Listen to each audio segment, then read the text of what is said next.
Mapagpalang araw po sa ating lahat. Ako nga po pala si Anja Jan Agner at welcome po sa aking Day 138 Daily Devotion ni Pastor Russell Ocampo. At para po ngayong araw ay ang pagpapatuloy ng series about the 7 postures of prayer.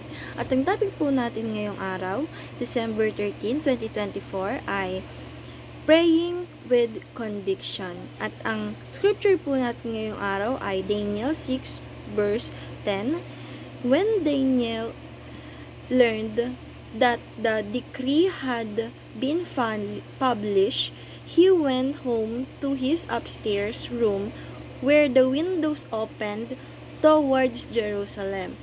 3 times a day he got down on his knee and prayed, giving thanks to his God just as he had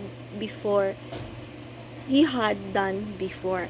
And sa Tagalog naman po, nang malaman ni Daniel na lumagda ang hari, umuwi siya at pumunta sa kanyang silid na nasa itaas na bahagi ng bahay kung saan nakabukas ang bintana na nakaharap sa Jerusalem. Doon lumuhod siya, nanalangin at nagpasalamat sa kanyang Diyos 3 beses sa isang araw ayon sa kanyang nakaugalian. And teaching number 1, conviction is a strong belief that God answers prayer. Sabi po dito na ang conviction daw po ay matatag o strong na belief o paniniwala natin na ang ating Panginoong Diyos po na yung mga prayers po natin ay ito po ay sinasagot niya or ginagawa po niyang answered prayer po yung mga pray po natin sa Kanya. And ayun po yung malakas na paniniwala natin. And teaching number 2, conviction motivates a person to pray consistently. Sabi naman po dito na yung conviction ay ito po yung nagmo-motivate sa atin as a person na mag-pray tayo consistently or lagi-lagi. Like, sabi nga po dito sa scripture natin na si Daniel po ay nagbi-pray o nananalangin at nagpapasalamat sa kanyang Diyos 3 beses sa isang araw.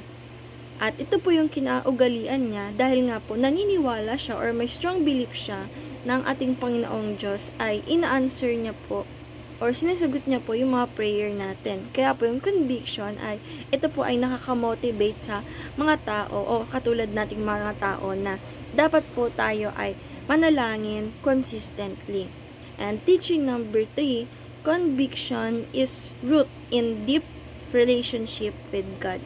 Sabi naman po dito na pag meron po tayong conviction is ito po ay lumalabas or magiging ugali natin na meron tayong deep relationship sa ating Panginoong Diyos. Dahil nga po sa magkakaroon tayong strong belief sa ating Panginoong Diyos at meron po tayong magiging pray consistently or magiging motivate person po tayo na magpanalangin at magpasalamat sa ating Panginoong Diyos sa araw-araw po.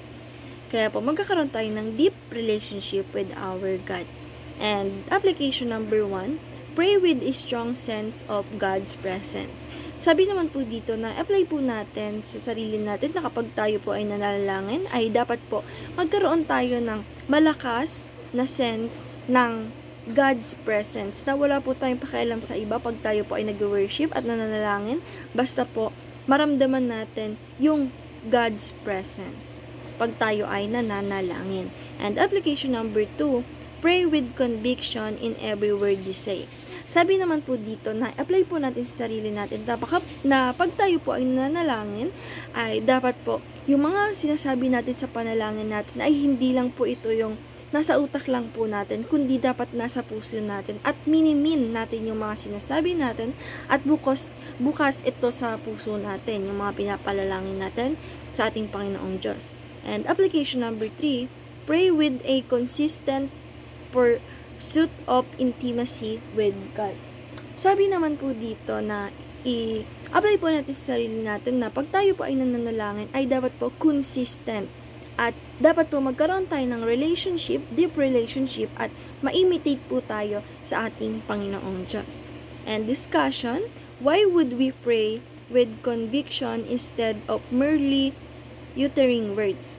Para po sa akin at para po sa devotion ngayong araw na importante po na dapat pag nananalangin tayo ay ito po ay conviction. Like, ito po yung parang may belief tayo, may paniniwala tayo sa ating Panginoong Diyos at alam natin, nagtitiwala tayo sa ating Panginoong Diyos at alam natin na yung mga prayer na sinasabi natin, kapag po iyon ay galing sa puso natin at hindi po yun galing lang sa utak natin, pag ito po ay talagang minimin natin yung sinasabi natin, ay talagang ito po ang gusto ng ating Panginoong Diyos at hindi po yung mga bagay na kabisado na po natin, like nasa utak lang po natin, but wala po sa puso natin.